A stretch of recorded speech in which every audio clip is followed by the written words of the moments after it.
அத்தியாயம் 32. குரு, கடவுள் தேவை, பட்னி அங்கீகரிக்கப்படவில்லை. இந்த அத்தியாயத்தில் ஹேமத் பந்த் 2 விஷயங்களை விவரிக்கிறார். பாபா எங்கனம் தமது குருவை காடுகளில் சந்தித்தார். அவர் மூலம் கடவுள் சந்திப்பு. 3 நாட்கள் விரதமிருக்க எண்ணிய திருமதி கோகலேயை எங்கனம் பாபா புரண்பூலியை சாப்பிடச் செய்தார். முதலில் கண்ணுக்கு தெரியும் இச்சம்சார வாழ்க்கையை ஹேமத் பந்த் ஆலமரத்துடன் ஒப்பிடுகிறார். கீதையின் சொற்களில் வேர் மேலும் கிளைகள் கீழும் என்பதாக அதன் கிளைகள் மேலும் கீழும் பரவுகின்றன. குணங்களால் போஷிக்கப்படுகின்றன. அதன் துளிர்கள் புலன்களாகின்றன. அதன் வேர்கள் செயல்களாக மனிதர்களின் இவ்வுலகம் வரை நீண்டிருக்கின்றன.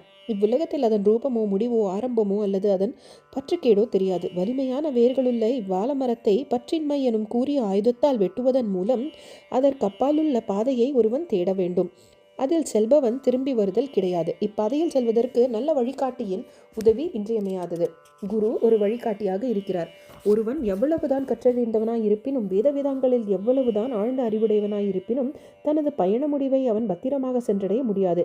வழிகாட்டி ஒருவர் அவனுக்கு உதவ அங்கிருந்தால் சரியான வழியை காண்பித்து பயணத்தின் போதுள்ள இடர்கள், குழிகள், கொடிய மிருகங்கள் இவற்றை ஒதுக்கி செல்ல முடியும். பயணமும் இலகுவானதாகிவிடும். இவ்விஷயத்தில் பாபாவின் சொந்த அனுபவமாக அவர் சொன்ன கதை உண்மையில் ஆச்சரியமானது. கேட்டறியும் பொழுது நம்பிக்கை, பக்தி, ரட்சணை ஆகியவை அளிக்கிறது. தாகம். ஒருமுறை எங்களில் 4 மதசாஸ்திரங்களையும் மற்ற புத்தகங்களையும் படித்து கொண்டிருந்தோம். இவ்வாறாக உற்சாகம் பெற்று பிரம்மத்தின் குணத்தை பற்றி விவாதிக்க தொடங்கினோம். எங்களுள் ஒருவர் அவரவர் ஆன்மாவை தத்தம் ஆன்மாவிலேயே உயர்த்த வேண்டும் என்று பிறரை நாடக்கூடாது என்றும் கூறினார். இதற்கு இரண்டாமவர், யார் மனதை கட்டுப்படுத்துகிறானோ அவன் ஆசீர்வதிக்கப்பட்டவன். எண்ணங்கள், யோசனைகள் இவற்றிலிருந்து நாம் விடுபட்டவர்களாக இருக்க வேண்டும். நாம் இல்லாமல் இவ்வுலகத்தில் ஒன்றும் கிடையாது என்றார். மூன்றாமவர், உலகம் எப்பொழுதும் மாறிக்கொண்டே இருக்கிறது. அருவமே நிலையற்றது.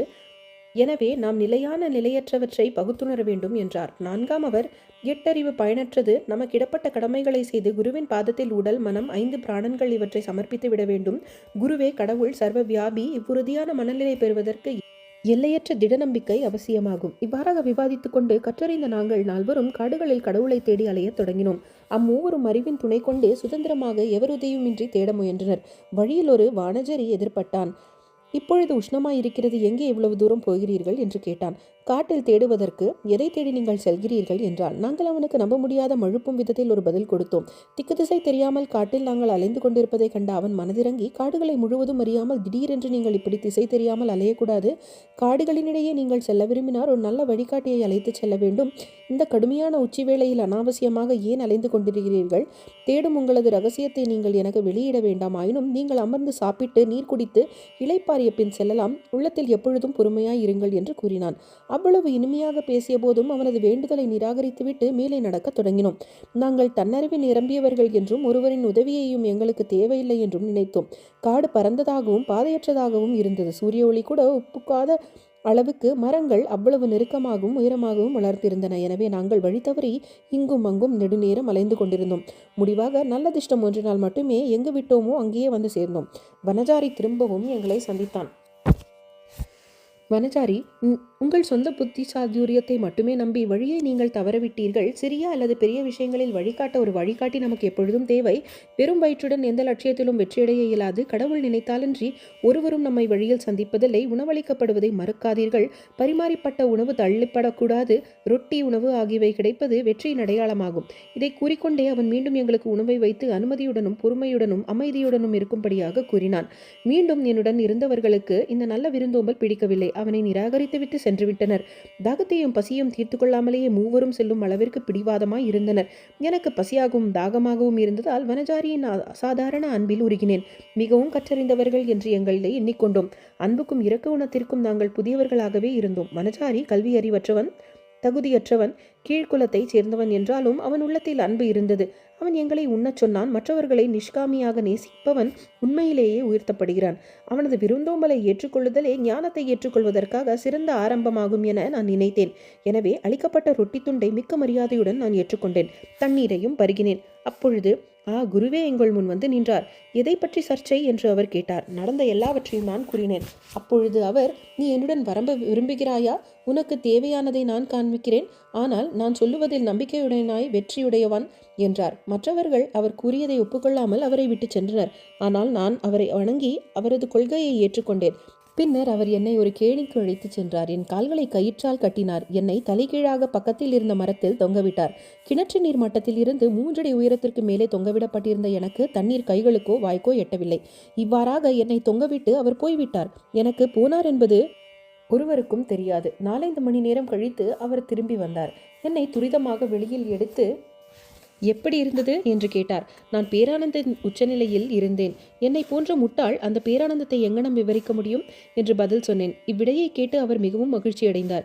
என்னை அவர்பால் இழுத்து தட்டி கொடுத்து என்னை அவரிடம் வைத்துக் கொண்டார்.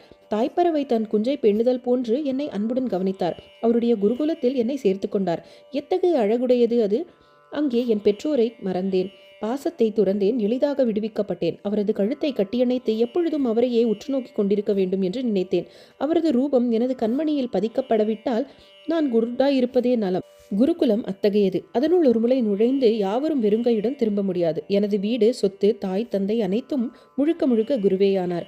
எனது உணர்வுகள் எல்லாம் தங்கள் இடத்தை விட்டுவிட்டு எனது கண்களிலேயே ஒருமையடைந்தன. எனது பார்வை அவரை மையமாக கொண்டிருந்தது. எனது தியானத்தின் ஒரே லட்சியமாக அவர் இருந்தார். அவரை தவிர பிறரை பற்றி நான் உணரவில்லை. இவரே எனது குரு.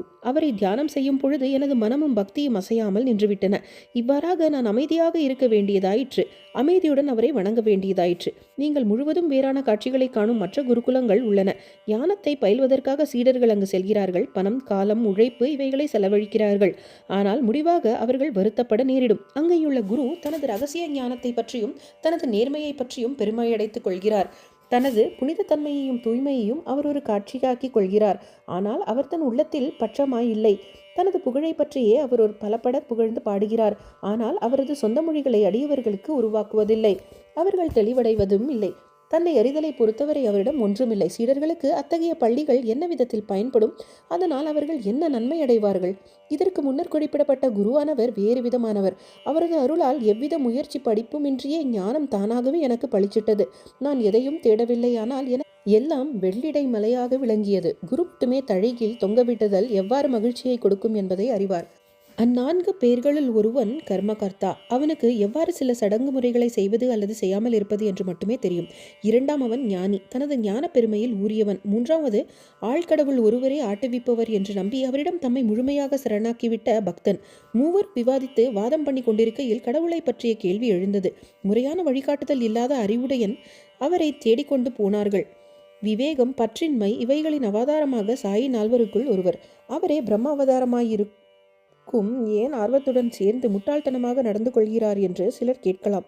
மக்கள் நன்மையடைவதற்கும் அவர்கள் தம்மை பின்பற்றும்படி தாம் ஒரு எடுத்துக்காட்டாக இருக்கவும் அவர் இதை செய்தார். தாமே ஒரு அவதாரமாயிருந்தும் கீழே வனஜாரியை மதித்து உணவே கடவுள் என்ற உறுதியான நம்பிக்கையுடன் அதை ஏற்றுக்கொண்டார். வனஜாரியின் விருந்தோம்பலை ஏற்காதவர்கள் எங்கனம் கஷ்டப்பட்டார்கள் என்னும், குருவின்றி ஞானம் அடைவது இயலாதது என்றும் அவர் காண்பித்தார். ஸ்ருதி நமக்கு மாதா பிதா குருவின் வழிபாட்டையும் புனித கிரந்தத்தினை கற்பதும் கற்பிக்க வேண்டியதையும் வற்புறுத்துகிறது. இவைகள் நமது மனதை தூய்மைப்படுத்தும். இத்தூய்மை செய்யப்பட்டாலேயே தன்னை அறிதல் இயலாததாகும். உணர்ச்சிகளோ மனதோ புத்தியோ ஆன்மாவை எட்டுவதில்லை. காணுதல், அறிந்து கொள்ளுதல் இவ்விஷயத்தில் நமக்கு உதவாது. குருவின் அருள் ஒன்றே எண்ணப்படுவதாகும். நமது வாழ்க்கையின் லட்சியங்களை தர்மம், அர்த்தம், காமம் ஆகியவை நமது முயற்சியினாலேயே அடையப்படுகிறது. ஆனால் மோட்சம், அதாவது விடுதலை, குருவின் உதவியிலேயே அடையப்படுகிறது. சாயின் தர்பாரில் பல மனிதர்கள் தோன்றி தங்கள் பாத்திரத்தை நடித்தார்கள். ஜோசியர்கள் வந்து தங்கள் ஜோசியங்களை கூறினார்கள். இளவரசர்கள், கனவான்கள், ஏழைகள், பணக்காரர்கள், சந்நியாசிகள், யோகிகள், பாடகர்கள் மற்றும் பலர் தரிசனத்திற்காக வந்தனர். மகார் கீழ்ஜாதியினர் கூட வந்து தனது ஜோஹாரத்தை தெரிவித்துவிட்டு சாய்பாபாவே தனக்கு மாய்பாபா என்கிறார். ஜால வித்தைக்காரன், கோந்தலிகள், குருடு, நொண்டி, பாடகர்கள், நாட்டியக்காரர்கள், விளையாட்டு வீரர்கள் இவ்வாறாக மற்றும் பலரும் வந்தனர். உரிய வரவேற்பு அளிக்கப்பட்டனர். வனஜாரியும் தனது தருணத்தில் தனக்கு கொடுக்கப்பட்ட பாத்திரத்தை நடித்தான். நாம் இப்பொழுது வேறொரு கதைக்கு போவோம்.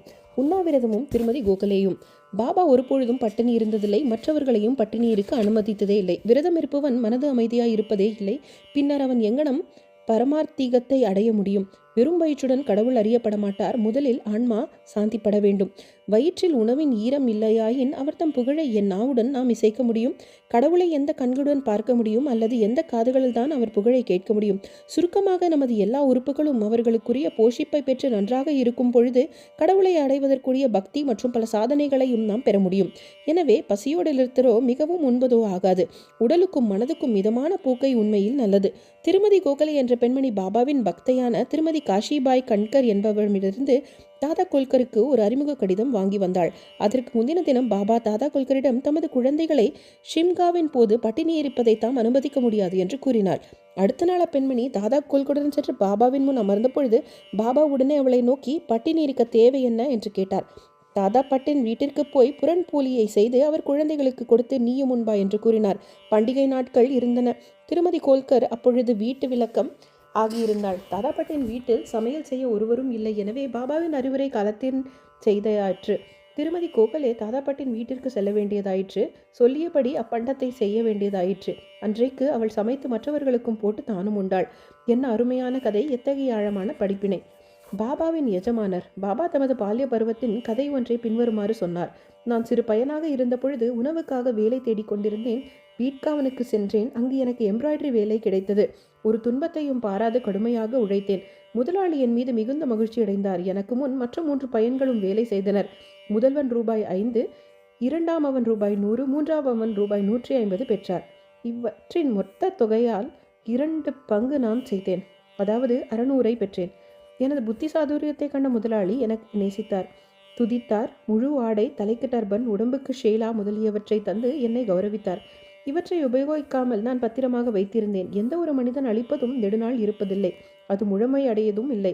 ஆனால் எனது எஜமானர் அளிப்பதோ கால முடிவு பிரியந்தும் நிலைத்திருக்கிறது. அவரின் வெகுமதியை வேறெந்த வெகுமதியுடனும் ஒப்பிட முடியாது. எனது எஜமானரோ எடுத்துக்கொள் எடுத்துக்கொள் என்கிறார். ஆனால் எல்லோரும் என்னிடம் வந்து கொடு கொடு என்கிறார்கள். நான் கூறுவதன் பொருளை ஒருவரும் கவனத்துடன் பார்ப்பதில்லை. எனது எஜமானரின் கஜானா நிரம்பி இருக்கிறது, நிரம்பி வழிகிறது. நான் கூறுவதாவது, வண்டிப்பாரங்களில் இச்செல்வத்தை எடுத்துச் செல்லுங்கள்.